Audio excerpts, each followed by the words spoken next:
is somewhere down the line we got stuck down with devolution. This started with a bang in 90s, but it did not happen actually. We did not give those local governance units or those local communities actually nuts and bolts to manage devolution. That did not happen. So today, after almost 20 years of devolution stories starting early 90s in Nepal, India, partly also in Bangladesh, we got stuck with devolution. It did not happen on the ground. So that's where we are stuck. I would ask the panelists to throw some light on this. Thank you very much. Okay, thanks very much. So, I know there's lots of people who speak, but I'd like the panel's a chance with not particular questions. If anyone would like to cope with a very important point I'd like to pick up from the last comment, which is the speed of change. You know, yes, change always happens, uncertainty has always been there, but things are different. You know, well, firstly, do you agree with that? And secondly, you know, then how do we cope with this? Higher speed of change and greater level of uncertainty may be fundamentally changing priorities because of that speed and severity of change. So please, any of you would like to comment on any of the points that have been raised by the audience? I think in this mix, we cannot forget that adaptation is essentially a political construct. You know, we've got used to this term over the last 10 years. I think over time in history it was called risk management. And there's a certain element of a new dimension of risk that we are beginning to recognize and have to factor in into our decision-making process. And I agree with the gentleman here. Yes, it is an issue, a risk that is fast-changing, at least our understanding of it.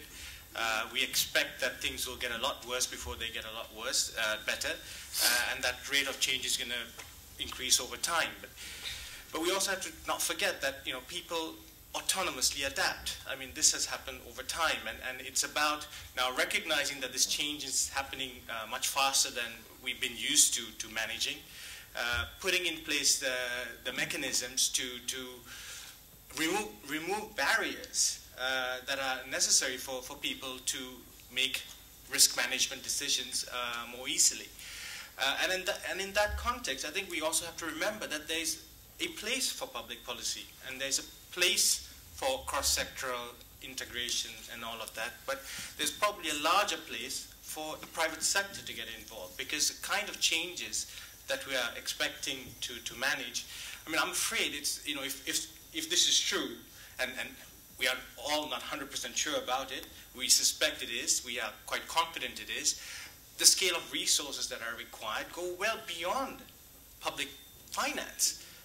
So, you know, we have to get the right entities, players involved, and this is where, you know, public policy has a role. Traditionally, climate change has been an environment issue. It's only now we're talking about climate change and development, or at least relatively recently.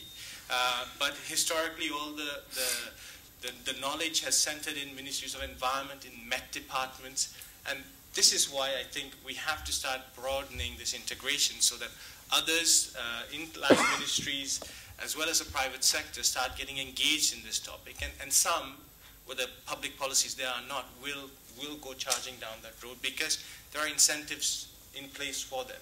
If we're talking about scarcity, we're talking about managing resources much more effectively or efficiently, given this changing dynamic. Thanks very much, Pradeep. Any further comments? Andrew, please, yes.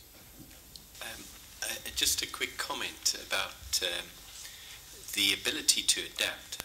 I think the focus here is that we humans have this propensity to adapt to change and adapt very effectively.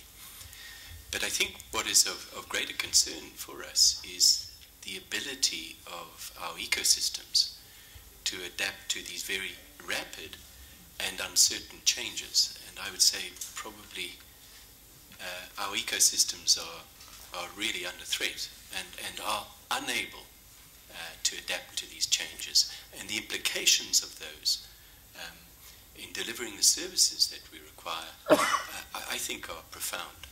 So I think maybe I'd say we as human beings can adapt very well and to cope with change. But I think the challenge is really the ecosystems that effectively result in this functionality that we have.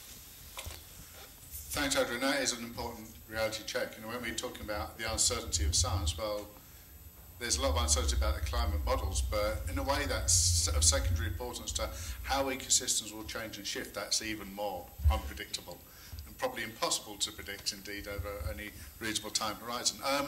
Lots of hands were there, but there was, firstly, behind. Yes, please.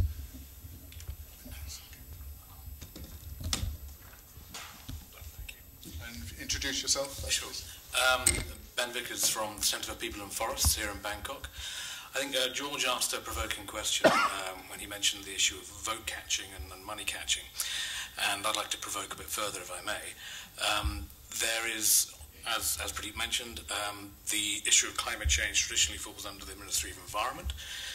These ministries tend not to be the most powerful within governments and less, perhaps, effective at engendering cross-sectoral integration than, say, a Ministry of Finance can.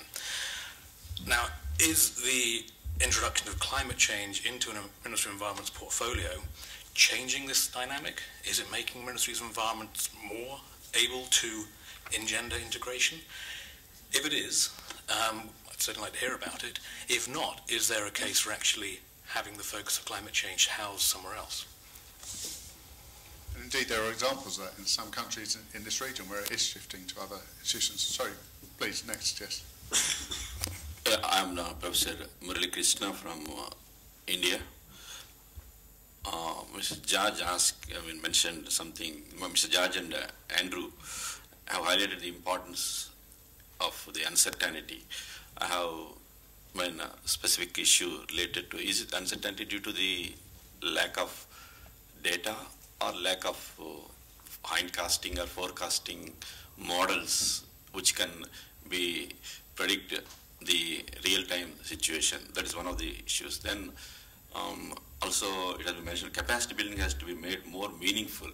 Could there be an index, an indicator to make it capacity building as a meaningful tool? And in addition, Mr. Pradeep was mentioning about the importance of a framework. I mean, we all quite being told about the general issues. Then he also mentioned about the implementation of adaptation is a more a political issue. So what could the horizontal integration components that can lead into the definition of formation of a policy for the politician will not make a policy on its own because the scientific inputs have to